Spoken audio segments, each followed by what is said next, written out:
Assalamualaikum warahmatullahi wabarakatuh. Selamat pagi, siang, atau malam, kapan saja Bapak Ibu melihat tayangan ini. Jumpa lagi dengan saya, Ishak Musa, Widya Iswara dari BPSDMD Provinsi Banten. Pada kesempatan ini, saya akan menyampaikan materi pengantar pengadaan barang jasa pemerintah dengan submateri pelaku pengadaan bagian yang keempat. Pada kesempatan ini, saya akan membahas tentang pejabat pelaksana teknis kegiatan atau yang biasa disingkat dengan PPTK. Moto hidup saya masih sama, yaitu ingin bermanfaat bagi orang banyak.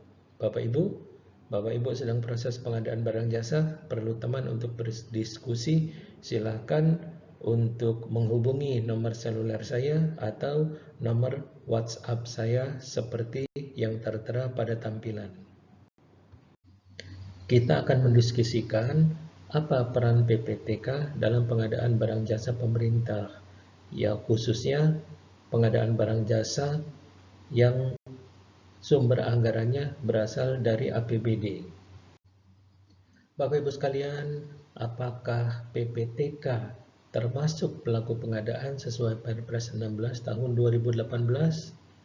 Di materi sebelumnya kita sudah membahas siapa-siapa saja yang menjadi pelaku pengadaan sesuai Perpres 16 tahun 2018, yaitu PA-KPA, PPK, pejabat pengadaan, pokja pemilihan, penyelenggara swakelola, agen pengadaan, dan penyedia barang jasa.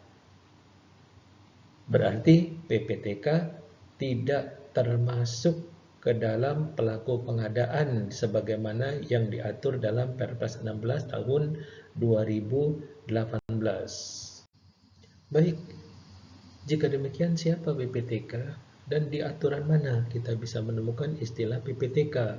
Ternyata istilah PPTK ditemukan dalam PP nomor 12 tahun 2019 tentang pengelolaan keuangan daerah dan Permendagri 77 tahun 2020 tentang pedoman teknis pengelolaan keuangan daerah. Jelas bahwa PPTK tidak akan ditemukan dalam anggaran belanja yang bersumber dari APBN. Bapak Ibu sekalian, siapa PPTK dan siapa yang menetapkan sesuai Permendagri 77 tahun 2020? Ternyata PPTK merupakan pegawai ASN yang menduduki jabatan struktural sesuai dengan tugas dan fungsinya. Pegawai ASN yang menduduki jabatan struktural tersebut merupakan pejabat satu tingkat di bawah kepala SKPD selaku pengguna anggaran dan atau memiliki kemampuan manajerial dan berintegritas. Kemudian, dalam hal PA melimpahkan kepada KPA, PPTK merupakan pegawai ASN yang menduduki jabatan struktural satu tingkat di bawah KPA dan atau memiliki kemampuan manajerial dan berintegritas. Dalam hal tidak terdapat pegawai ASN yang menduduki jabatan struktural, maka PA atau KPA dapat menetapkan pejabat fungsional selaku PPTK yang kriterianya ditetapkan oleh kepala daerah. Berikutnya, apa yang menjadi tugas seorang PPTK sesuai dengan Permendagri 77 tahun 2020?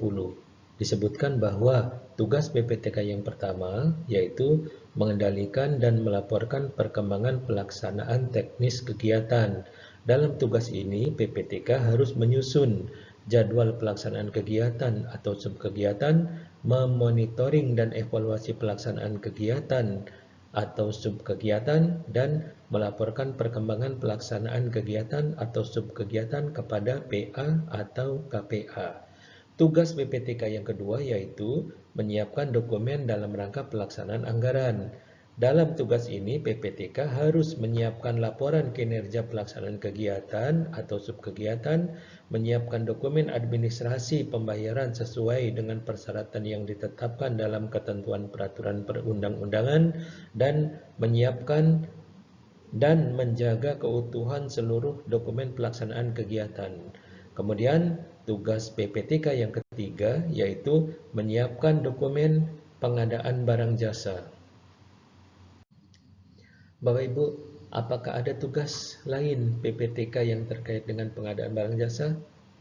Di materi kita sebelumnya, kita sudah membahas bahwa dalam pengadaan barang jasa yang menggunakan anggaran APBD, Permendagri 77 tahun 2020 menegaskan bahwa PA atau KPA lah yang bertindak sebagai pejabat pembuat komitmen.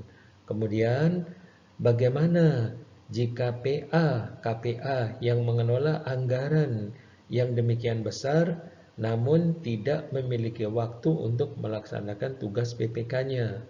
Di materi sebelumnya disebutkan bahwa PA, KPA dapat dibantu oleh pegawai yang memiliki kompetensi PPK. Siapa pegawai dimaksud? Permendagri 77 tahun 2020 tidak menyebutkan secara spesifik siapa pegawai dimaksud. Bapak Ibu sekalian, pada tahun 2021 terbit perubahan pertama dari Perpres 16 tahun 2018 yang menyebutkan siapa pegawai dimaksud tercantum dalam pasal 11 ayat 3 dan 4. Pegawai dimaksud adalah PPTK. Sebagaimana disebutkan dalam ayat 3, dalam hal tidak ada penetapan PPK pada pengadaan barang jasa yang menggunakan anggaran belanja dari APBD, PA, KPA menugaskan PPTK untuk melaksanakan tugas PPK sebagaimana dimaksud pada ayat 1 huruf A sampai dengan M. Pada ayat 4, PPTK yang melaksanakan tugas PPK sebagaimana pada ayat 3 wajib memenuhi persyaratan kompetensi seorang pejabat pembuat komitmen.